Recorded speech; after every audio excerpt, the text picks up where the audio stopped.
నమస్తే, welcome to our channel. గత ప్రభుత్వ హయాంలో చేసుకున్న సెకీ ఒప్పందం ప్రస్తుతం వివాదాస్పదంగా మారింది. నిన్న ఈనాడులో ప్రచురితమైన సెకీ ఒప్పందం గురించి ప్రచురితమైన ఆర్టికల్ అంతా నిజం లేదని, అదంతా వక్రీకరిస్తూ రాశారని చెప్పి సాక్షి పేపర్లో ఒక ఆర్టికల్ వచ్చేసింది.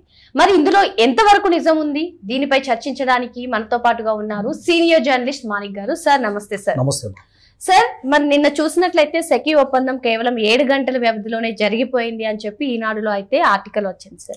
మరి అదంతా అసలు నిజం కాదు, అదంతా వక్రీకరిస్తూ రాశారు అని చెప్పి సాక్షిలో అయితే ఇప్పుడు ఇంకో ఆర్టికల్ వచ్చింది. మరి ఇందులో ఎంతవరకు నిజం ఉంది, అసలు వాస్తవం ఏంటి సార్?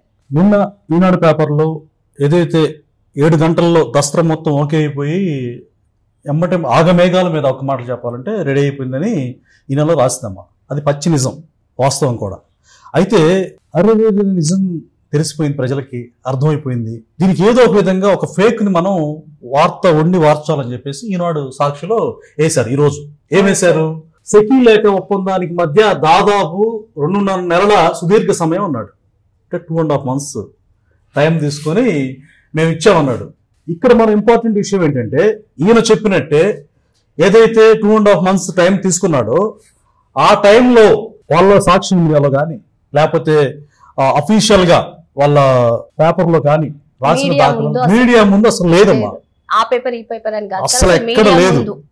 అలాగే మనం ఇంకో విషయం కూడా, అప్పటి విద్యుత్ శాఖ మంత్రి బాలినేని శ్రీనివాసరెడ్డి ఉన్నారు కదా, ఆయన కూడా దీంట్లో తప్పులు తోడ జరిగింది, నేను ఇరుక్కోకూడదని సంతకం పెట్టలేదు, నా డిజిటల్ సైన్ ని కూడా ఫేక్ గా దాన్ని ఫోర్జరీ చేశారు అనేటువంటి మాట వాడాడు.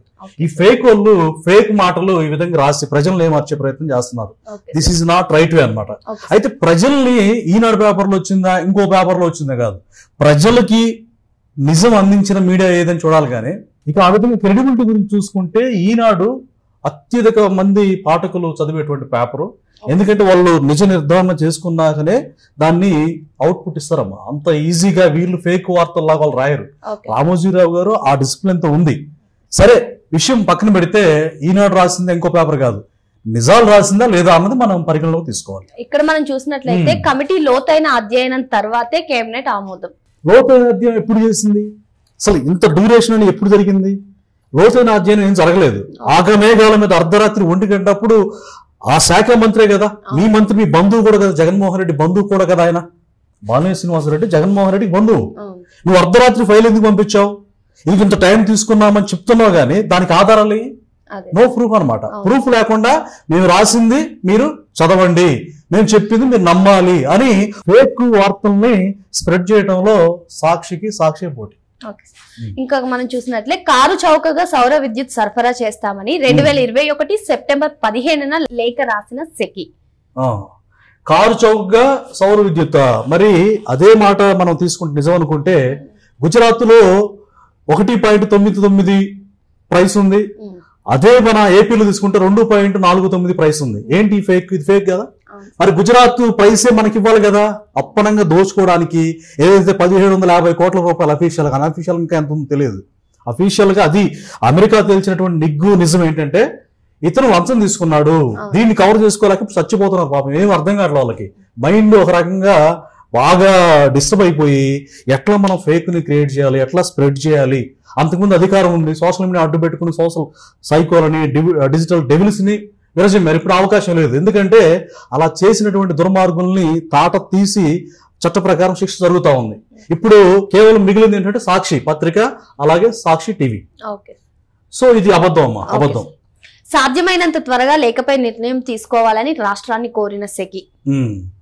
సాధ్యమైనంత త్వరగా అంటే 7 గంటల లోప, అంతే కదా. మరి సాధ్యమైనంత మరి వీళ్ళు చెప్పినట్టుగా కనీసం 2.5 కాదు 2 నెలలే తీసుకున్నారా? నో. 1 నెలలో తీసుకున్నారా?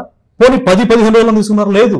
అయితే వీళ్ళు ఏదో ప్రూఫ్ దొరికింది అన్నట్టుగా ఏదో ప్రూఫ్ పెట్టారమ్మా. ఆ ప్రూఫ్ మనం ప్రూఫ్ చూస్తే ప్రజలకి క్లియర్ గా మనం నిజాలు చెప్పాల్సిన బాధ్యత ఉంది కనుక యాజ్ ఏ మీడియాగా మన మీడియా ద్వారా నిజాలు చెప్పే ప్రయత్నం మేము చేస్తున్నాం. 2.5 నెలలు టైం తీసుకున్నాము అని చెప్పి ఇక్కడ అసలు నిజం అన్నాడమ్మా. అసలు నిజం సెకీ గురించి ఇక్కడ ఒక లెటర్ చూపించాడు.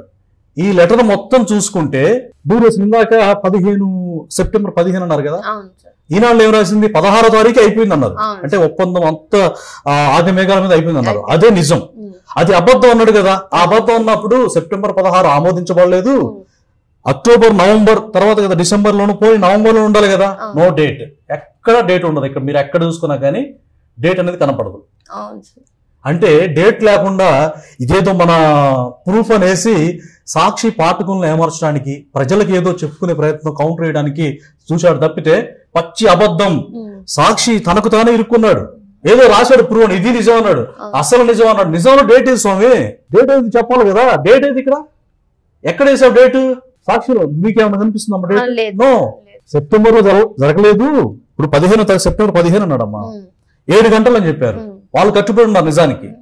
లేదు మేము 2.5 months తీసుకున్నాం అన్నప్పుడు ఆ గ్యాప్ చూపించాలి కదా, ఇది ఇప్పుడు ఆమోదించిన డేట్ వేయాలి, పెద్ద అక్షరాలు వేయాలా.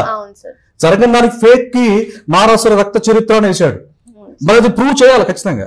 నేను ఒకటే కోరుతున్నానండి, వివేకానంద రెడ్డి గారు చనిపోయినప్పుడు రాజకీయ మైలేజ్ కోసం తను సీఎం అవడం కోసం 151 సీట్లు గెలిచాడు కూడా. అప్పుడు ఏం చేశాడంటే అసలు పేపర్ అంతా కూడా లోకేష్ గారిని, నారా చంద్రబాబు నాయుడు గారిని ఇద్దరిని చేతిలో కత్తి పెట్టి వేశాడు. అంటే అసలు వాళ్ళే చంపారు అని. నిజంగా దాని మీద కనుక పరువు నష్టం వేస్తే కోట్ల రూపాయల దావా వేయొచ్చు, కానీ మంచితనం వల్ల చంద్రబాబు నాయుడు గారు వేయలేదు. పచ్చి అబద్ధాన్ని ఆ మీడియాలో రాశాడమ్మా. రాసినప్పుడు మరి దాని మీద కట్టుబడి ఉండాలిగా, ఖచ్చితంగా మీరే చంపారని. గెలిచిన తర్వాత ఆ కేసు ఛేదించలేదు సరికదా, దీన్ని నిజాలను నిజాల్చాలని చెప్పేసి ఆయన కూతురు, వివేకానంద రెడ్డి గారి కూతురు డాక్టర్ సునీత గారు డౌట్ వచ్చి ఆ అవినాష్ రెడ్డి మీద వీళ్ళ మీద కేసు పెట్టాక అప్పుడు నిజాలు తెలిసిపోతాయని చెప్పేసి, లేదు లేదు చంద్రబాబు నాయుడు గారు కాదన్నట్టు, లోకేష్ గారు కాదన్నట్టు నర్రెడ్డి సునీత, డాక్టర్ సునీత, అలాగే ఆమె భర్త నర్రెడ్డి రాజశేఖర రెడ్డి, వాళ్ళిద్దరే చంపారని చెప్పేసి అదే సాక్షి మీడియా వేదికగా రాస్తారు. అంటే మీరు ఏది నిజం? మనం ఒకసారి ఈనాడులో ఏం రాస్తారో చూద్దాం. సెకీ దసరానికి 7 గంటల్లో ఆమోదం. అసలు ఆ ఒక్క రోజు ఏం జరిగిందంటే అని రాశారంట. సెకీ ప్రతిపాదనను 2021 సెప్టెంబర్ 15 మంత్రివర్గం ముందు ఉంచాలని చెప్పి సిఎస్ నుంచి అధికారులకు ఆదేశాలు వచ్చాయి. సెప్టెంబర్ 15 ఇంధన శాఖ అదే రోజు సాయంత్రం 3 గంటలకు దస్త్రం తయారు చేసి ఫైల్ ను సూచనల కోసం ఇంధన శాఖ ప్రత్యేక కార్యదర్శి సాయి ప్రసాద్ కు పంపింది. సాయంత్రం 5 గంటలకు ఆయన ఆమోదం తెలిపారు. అనంతరం దస్త్రాన్ని ఆర్థిక శాఖకు ఇంధన శాఖ అధికారులు పంపారు. ఆర్థిక శాఖ అర్ధరాత్రి 12 గంటలకు ఉందని ఉంది సార్. మరి మనం చూసినట్లయితే బాలినేని శ్రీనివాస్ రెడ్డి గారి స్టేట్మెంట్ లో చూసినట్లయితే అర్ధరాత్రి 1 గంటకు నాకు చూసారు కదా సార్. అంటే ఇప్పుడు మరి మనకి ఇక్కడైతే ఒక నిజం కనిపిస్తుంది ఈ ఆర్టికల్ లో చూసినట్లయితే.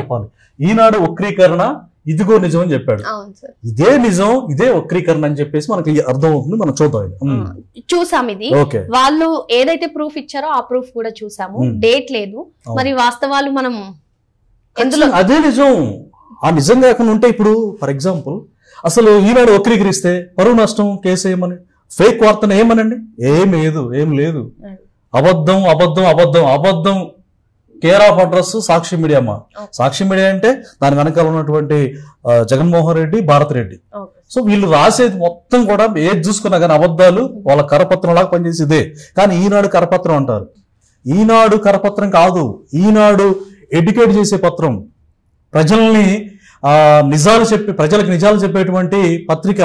అలాగే దేశంలో అత్యున్నత సర్వీస్ అనేటువంటి సివిల్స్ యూపీఎస్సీ ఆస్పిరెంట్స్ చదువుతారు. అలాగే రాష్ట్రంలో అత్యున్నత సర్వీస్ గ్రూప్ 1 వాళ్ళు చదువుతారు.